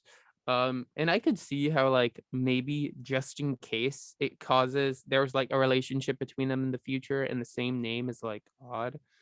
First of all, I don't think it has to be that big of an idea. I guess it just depends on how much she wants to name the kid That's true. Samantha. Like if she's willing to part with it, like Yeah, I mean, and she did mention she- that it was like her sister's name that passed away. As Yeah. well, so it has that sentimental value. It's not just like, oh, I picked this out of a baby book. You know, it has some value to her. So I understand. all Yeah. that. I don't think she's in the wrong. I wouldn't. It is a tricky situation. Yeah. But it's more of this guy being an awful person. Yeah. Yeah. Because she shouldn't. Not the two parties involved besides him should not have to be in this situation. If he wasn't, if he didn't cheat on his wife, that would none of them would be in this situation. If he was just a good person. Yeah. Mhm. So he's I would say- overall, he is in the Yeah, wrong. He is in the there's wrong. No dispute there. But, Anything else? I don't think this whole name thing warrants an "Am I in the wrong?" No. It's Yeah, very no. much up to personal preference if That's you are willing to part with the Yeah. name, which Yeah. I Yeah. understand might be very hard. It's just unfortunate because of the situation, like Tanner was saying, because this guy cheated on his wife with this other person. Now, like, for example, the name Samantha doesn't have any value to it. It does have value, but now that person, the poster is automatically going to think about the kid as well. That's like the 13-year-old, and it's just like I mean, everything's that's a everything's choice, tainted. though. You know what I I, mean? I guess you could It the can't be a name middle name. Samantha can be as they said in there, has a lot of different ways to say it. I guess you would say Sam or Sammy or something. Or spell it backwards. I don't even know how you would say that. Well, we can try it out right now. At Yes. Nams Ah, at Nam I didn't think this one through. at Namus. Namas. Make sure we're not Avada saying Kedavra. Are the chairs floating in the talk studio yet? yes. Oh, Aiden is on the ceiling. so we've all come to a consensus then. Yeah. Should we move on to Yes. the next one? Yeah. Yeah. You want to take it? I can take it. It's pretty close to the ballpark of me. Okay. Not really. I just saw 20 man in Italy. I am a 20-year-old man, and I've been living in the US for some months for an exchange program. I am from Italy. That wasn't. That's the whole story. Yeah. Am I in the wrong? I am Yes. Italian. Am I in the wrong? Yeah. Yes. only you though. Yes, that's you're of not. course a joke. A girl told me she had an Italian friend and that I should meet him. A girl told me that she had an Italian friend and that I should meet him. I immediately agreed. It'd be cool to have somebody I can speak Italian with while I'm here. I can assure you that speaking another language 24 hours is tiring. So we all, a group of 6, go to hang out with this guy, Adam. And the first thing I noticed was his perfect accent. I complimented him on it and asked if he maybe grew up here. He said yes, he did grow up in the US. After that, we talked a lot about little things, but the Italian subject didn't really come up. 2 days later, I hung out with him again, but this time it was just 2 of my friends and 3 new people they brought with them. Adam introduced himself by saying that he's Italian and sorry if sometimes I use Italian words. They were very impressed and asked him to tell them more. He pointed out I was Italian too and then started bragging about it. He told them how his great grandparents were Italian. You heard me, great grandparents. And that he spent the summer in Italy every year with his great grandparents' old house and learned Italian to honor his culture. I wasn't going to say anything until he said that I understand what it means to be.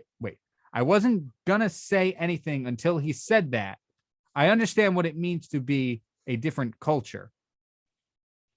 I'm sorry, what? My reaction exactly. Uh-oh. I told him he isn't Italian. Maybe I did come off harsh, but I said that spending the summer in Italy and learning the language doesn't make him Italian. Just because he has some far relative that was Italian doesn't mean he is too. He's American. His parents are American. He has nothing to do with the Italian culture. After that, he got really upset and embarrassed and said that I'm unfairly invalidating his heritage just because I considered myself pure. Then went away and we all went home. On the way home, the 2 mutual friends with us told me that I was rude and that I was out of place for invalidating someone's roots. I admit I sounded mean, but I stand by my point. He's not Imagine gatekeeping a heritage. Yeah, you're not Italian. You are not Italian. It's like what's it called? From Toy Story. You are not a toy. Are not Italian. Oh my Yikes. gosh. Remind me not to share my ancestry with this guy. Yeah, wow. That's a rough one. Are you Italian, Kyle? I'm Italian, but I'm also Greek, and that might set him off. Oh no, you are not Italian. Pick one or I the don't other. know. Revoke. Wouldn't he still be just like a percentage Italian? Because Yeah. that's how Yeah, no, that's heretics work. Yes. that's pretty dumb. Thing to say. That like because Conclusion. I don't know, it's kind of an interesting thing because we do, I think, in America have a kind of different way of, I guess, understanding nationality. That is true. Like Mhm. it is like I think like it is odd because like there's a sort of ambiguity there. Like I'm American, but I have roots from this other place. Right. Mhm. And how much that informs your identity is kind of a matter of personal choice. And I think that degree of personal choice is like it almost changes the meaning of the identity. And I could see how like maybe some distinction can be made, but I think completely invalidating somebody's like identification with their place of origin, that's pretty messed I up. do There's no understand the reason for cultural that. difference. 'cause Yeah, like it's he said he different. was from Italy.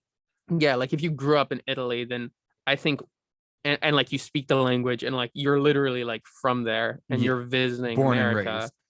I think you're, I guess, a different level of Italian. Like I don't know. There is a difference between I am full-fledged Italian and I am part Italian or have Italian roots. It's literally, it kind of reminds me of like, you're not a real fan of this band unless you've bought every Yes. every shirt, unless He's you've listened to literally every Name album 5 5 bands times. by Italy. Name 5 albums Violet by Italy. Blend. Violet Blend. Yeah. Måneskin. Name 5 Italians. 1134. Name 5 of them. Wait, we've literally just named 3 out of 5 Italian bands. 5 Uh, Italians right Kyle now. Pepitone. Sylvester Stallone. Wait, we Kyle talking? Pepitone, Joe Pesci. I know this guy Timmy. Martin Joe Scorsese, I think, right? Shout I out don't know. Timmy. Are they real Italians? Oh, well, we'll have to get What, this guy. what to do you judge. benefit from gatekeeping Italy Yeah, that's anyway? the thing. Like gatekeeping just isn't cool. Like it's not. Yeah. Like But I specifically understand. Italy. The whole country. It The is entire boot. This is Yeah. mine. no, and it's funny because he totally like this dude just played himself.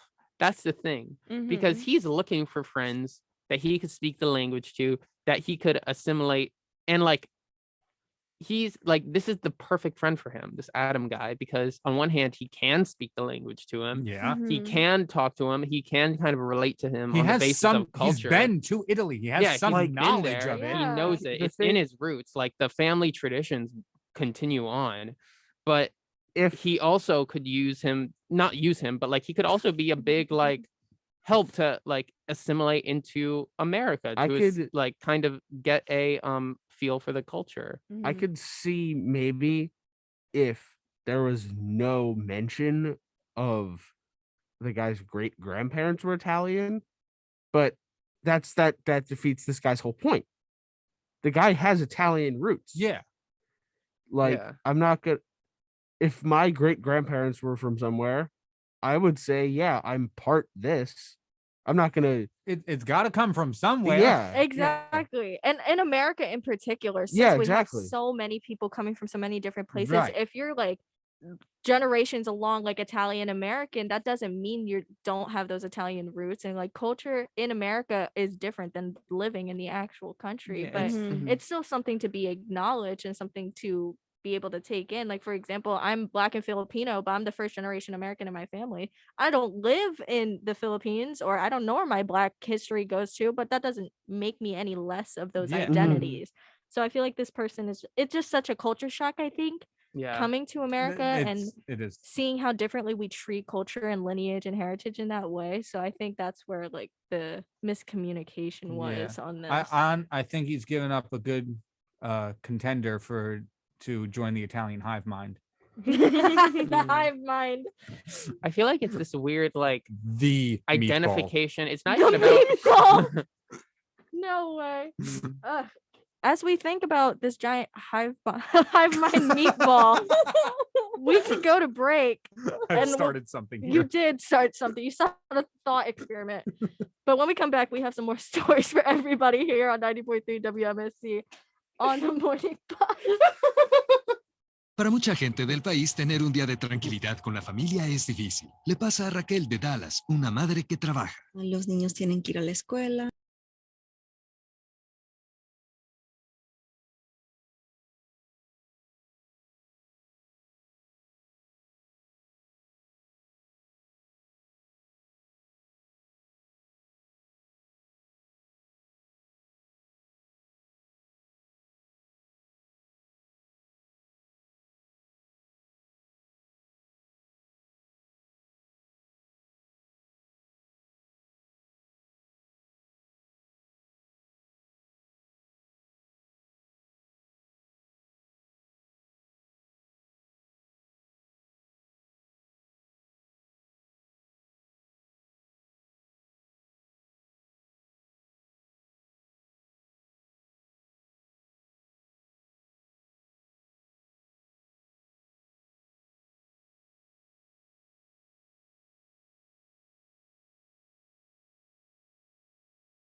Today, Terry Dickerson, joined by my host, Kyle Pepitone, co-host, Jake Goetz. Wait, how do you say your last name? Goetz. Goetz. Yes, I got it. She gets it. Oh. Low hanging fruit. Emily Music McCormack as our segment host. And in the talk studio, we have Aiden Ivers and Tanner. I don't know your last name, but we have Tanner. Price. Tanner Price as our Same as the guy out in the hallway. Aiden Ivans. So true. So true. We have more stories. I don't appreciate all this host bullying going on. I think you deserve it. That's fair. It's my time. No, don't. But anyways, Sorry, we have Kyle. a really interesting story next. Jake, do you want to tell us? So since we might be stuck with masks for a while, what if your mask was also your headphones? Let me explain. The king of vacuums has announced their brand new product. That's right, Dyson has announced a brand new wearable air purifier. That might already sound wild, but why don't we attach a pair of built-in noise-canceling headphones built into the purifier? The company says that after more than 6 years in development, the device has moved from being something with a snorkel-like mouthpiece and a backpack to the gadget unveiled today, with a release aimed before the end of this year. Dyson said it started having internal conversations in 2016 about developing some kind of purification on the move technology based on its existing air purification technology. During initial trials in the smoggy city of Beijing, the company struck upon the idea of integrating noise-canceling headphones. Doing this also meant the company was able to design the headset so the air filters could be placed in the ear cups, minimizing some of the unusual bulkiness in previous prototypes. The two-stage purification system is capable of filtering city fumes and pollutants and uses a miniaturized version of Dyson's existing air purification technology. Each filter would need to be replaced after about a year and are capable of filtering about 99% of particle pollution. It follows Public Health England warning that air pollution is the single biggest environmental threat to health in the UK, with between 28,000 and 36,000 deaths a year attributed to long-term exposure. Oof. Oh my goodness. Wait, so that's like unironically a problem. Facebook, if you're looking, Isaiah has shared what this looks like. It's horrifying. I think that's kind of sick, not gonna lie. Like this is That looks like a Fortnite skin. right? The noise canceling headphones are to block out the amount of people telling you how stupid you look. I don't. You know what? I would like to cancel that out. That looks like Block out the judgment. this is going. All right, Yeah. ready? The All hater right, ready? is gone. This is going to be in 10 years when the fourth Robert Pattinson Batman movie is coming out. This is going to be the Bane mask. This is going to be Bane. That is very Bane-like. But Bane's cool, right? Yeah. I Just purifying the air. Points were made. Points for me. Bane just wants clean air, everybody. I mean, That's the thing. want Why clean aren't we? air, Bane just Batman. has bad asthma. Batman, I want my No! clean air. I think Ugh. we should be spending a little bit more time on actually working on air pollution instead of Yeah. devices that are like, oh, Facts. air pollution is here. We're just gonna cope with it. Yeah. Here are some sick headphones for you. I mean, right now, the air quality is good. We're at 28. Oh, true. that's great. But in some So there's countries, still it's- time. hopefully There's For still us. hope for us. There's still hope for us. Hopefully, for us. in other countries, it's pretty rough though. Yeah. Yeah. So I And Like they even were like saying, Beijing London, and like even London, like yeah. in the UK, like that's that's a yeah, huge statistic of people dying from just that is exposure insane. of just for air pollution alone. And I think another country, was it China, who has really bad air pollution? Yeah, Beijing, no, they were yeah. talking about in Beijing. Yeah, so it's like, can we work on that? Um, How about Dyson makes a vacuum for the air pollution? I mean, unfortunately, I think the answer to that question is Can I- no, unless we find some way to persuade these corporations to That- do things. exactly. Which we won't. Absolutely agree. Unless I don't know, there's some sort of revolution. Which There's a movie that um, did that. I don't know if I can say it on air. Which one? I don't know if You I can- could say it on air. Can you describe the plot? It's You a could, Star like- Wars spoof movie. Oh, One yeah. of the Mel's did it. Yes. I forget his last Yes. I think name. I know that one. Yes. Space Spheres. Space Spheres. Yes. That one, yeah. That one. Yes. Okay. Yes. Dark helmet. Oh, and also like the Lorax. I like they. Oh, How about That's Can for I the be- yeah, but I like the other movie was funny. No. No. Yes. I didn't actually that see the one- Lorax. Whoa, I saw it on my birthday. hold up. What? Wait a Legit. minute. Legit. Put Add it to the on list. right That's a little now. lame. Right now. All right, Kyle, I'm we going Nice to Oregon. presentation. Kyle, we need the actual. I'm going to Oregon. I'm gonna go hang out in the Blockbuster to catch up on my films. The B in Airbnb stands for Blockbuster. Hey, We're having Oh. we're having Blockbuster. it a stands for bed. spheres. we're having a watch party for for all the Dr. Seuss movies at some point. Mhm. That would be Mike absolutely Myers, Cat in the hilarious. Hat. Let's Yes. do it. That hurted. I'm sorry. We'll have to do the Cat in the Hat special feature synchronized dance sequence. Oh wait, that do was- we We have do all the, iterations of the Grinch, right? do we do the dance sequence? Yes. Tuesday Buzz does dance sequence. Does Cat in the Terry Hat can't dance get away. Tuesday Buzz dance sequence for next year's talent show Yeah. from the Cat in the Hat movie with Mike Myers. Oh. Okay. It's a Yes, plan. Mike Myers, not Michael Myers. Honestly, why not? Imagine Cat in the Hat is like a slasher film. I Oh, just let's do it. want Great. every movie now starring Michael Myers no, every movie with Mike Myers to have Michael Myers and vice versa. I want to Yeah. see all So 18 meta. Halloweens with Austin Powers. Everything. Oh yeah. Groovy, baby. Gravy, baby. Wrong movie, but you get the point. Hey. What? I Wait. love that. Yes, can we get a groovy 80s version of the Halloween theme, please? Is it on I think the? it's already pretty groovy. Grave. To be honest. No, Maybe it's the just the internet song. has it. It's just the song, but then it's That's just a like little halfway through. It's advanced just for me. gravy, baby. That was very good. Wait, is that a sound effect? It Do might. we have it? We should have that. It might be. If we don't, we should. I think we Maybe. shouldn't. I think that's advanced for me. Maybe not. We'll get Who there one day. was?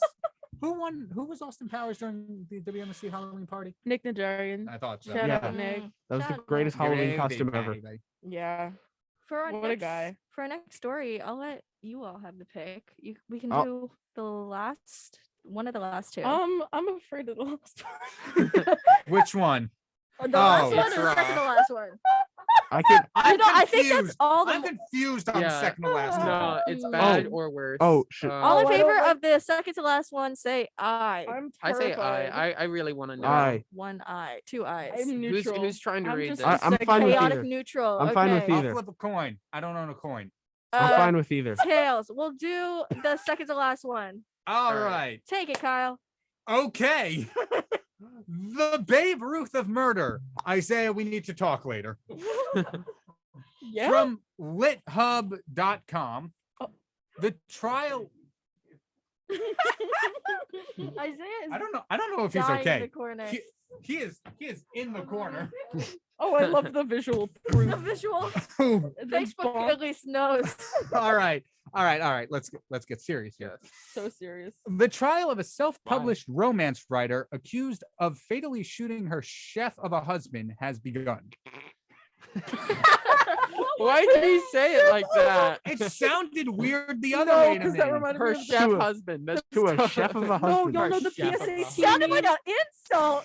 Shrimp, the shrimp of a husband. I'm sorry. Her Yo, you know husband. Nancy, her husband's a chef. Yeah. Yeah, Her chef of a nerve. husband. Always Get a load cooking of this stuff. guy. How dare he? Chef. Get a real job. I bet she doesn't have to cook her own eggs, Kyle.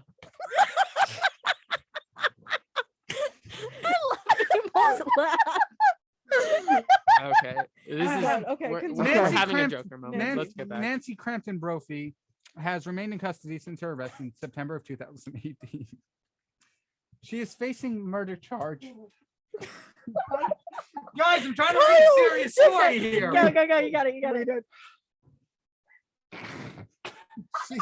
Stop! You can do it. She's facing murder charge with the death of her 63-year-old husband, Daniel Brophy. Brophy was killed as he prepped for work in the Oregon Culinary Institute in Southwest Portland around 7:30 a.m. on June 2nd, 2018. He was alone in the kitchen when he was killed, and there are no obvious suspects. But the story gets crazier. Nancy is a self-published romance writer who, years before her husband's death, wrote an essay titled "How to Murder Your Husband." Oh, no. Thank you for the court gasp. Neighbors also reported that Nancy was suspiciously calm and relatively unbothered by her husband's death.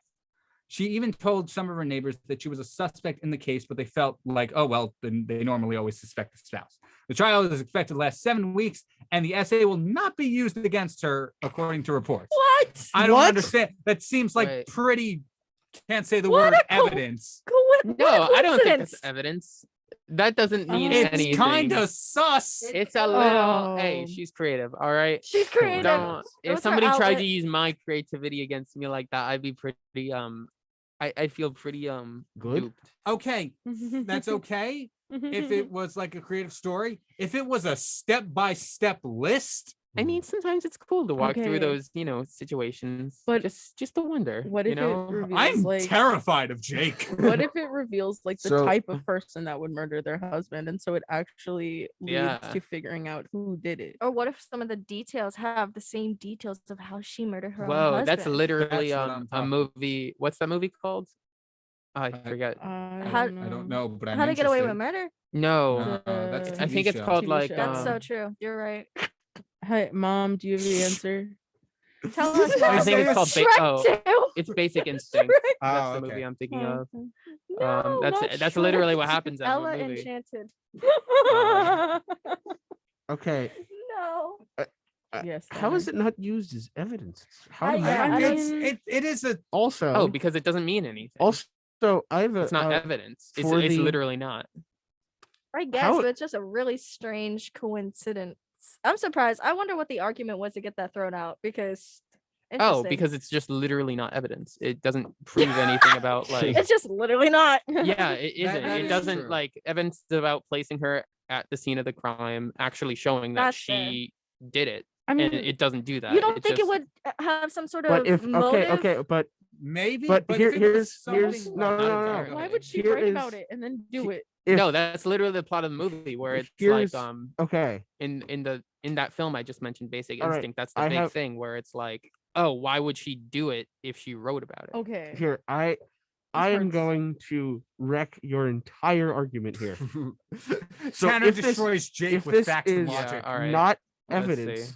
if this is not evidence, why do we see when music artists are put on trial, their lyrics are used against them? Isn't it the same thing?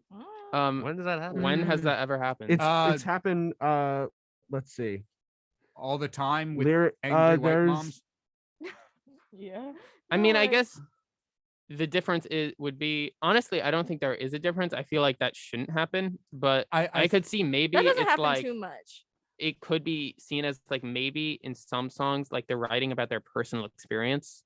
Yeah, Like I it's also one think it's thing. different. That's the thing I think because it happened with one artist, but like it's not like a common occurrence No, Yeah, but at all. I'd say it also they're shouldn't going happen. on trial about No, that's not true. Never mind. And also, Scratch it's like if she wrote this before the thing actually happened, then it's like she couldn't have been writing about like the experience of doing it. That's Where I feel fair. like in some songs maybe it's about writing about the only experiences thing of doing it. the only thing I would throw out is that means this could have been premeditated. Actually, she's from the future.